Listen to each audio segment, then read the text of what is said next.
حضرت علی کا فرمان ہے، اگر دنیا فتح کرنا چاہتے ہو تو اپنا لہجہ دھیما رکھو، کیونکہ لہجے کا اثر تلوار سے بھی زیادہ ہوتا ہے۔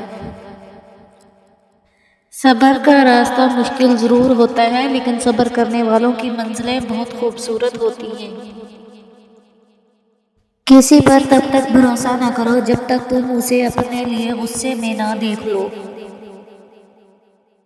اللہ جانتا ہے کہ تم صبر سے انتظار کر رہے ہو، تو بہت جلد تمہارے انتظار کو معجزوں میں بدلنے والا ہے۔ کبھی کبھی ایسا بھی ہوتا ہے کہ انسان ختم ہو رہا ہوتا ہے اور لوگوں کو لگتا ہے کہ وہ بدل گیا ہے۔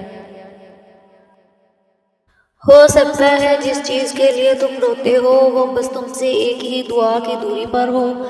تم ہمت تو رکھو، ہو سکتا ہے یہ رکاوٹ منزل تک جانے کا سب سے بڑا وسیلہ ہو۔ ہمارے نبی صلی اللہ علیہ وآلہ وسلم نے فرمایا، اپنے نصیب کو کبھی برا مت کہا کرو، کیونکہ یہ تمہارا نصیب ہی ہے کہ تم میری امت میں ہو۔ دنیا وہ کتاب ہے جو کبھی نہیں پڑھی جا سکتی، اور زمانہ وہ استاد ہے جو سب کچھ سکھا دیتا ہے۔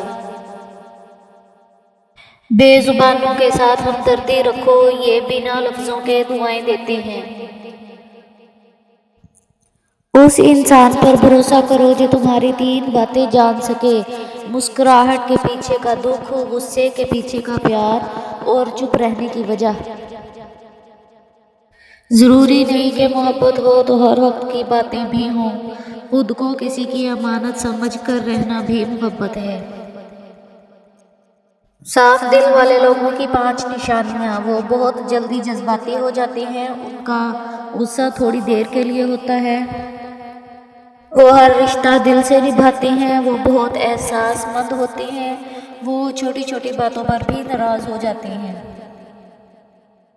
اللہ صرف تمہارے راستوں کو موڑتا ہے، تمہاری دعاؤں کو نہیں۔ وہ تمہیں اپنے طریقے سے تمہاری پسندیدہ منزل تک لے جاتا ہے۔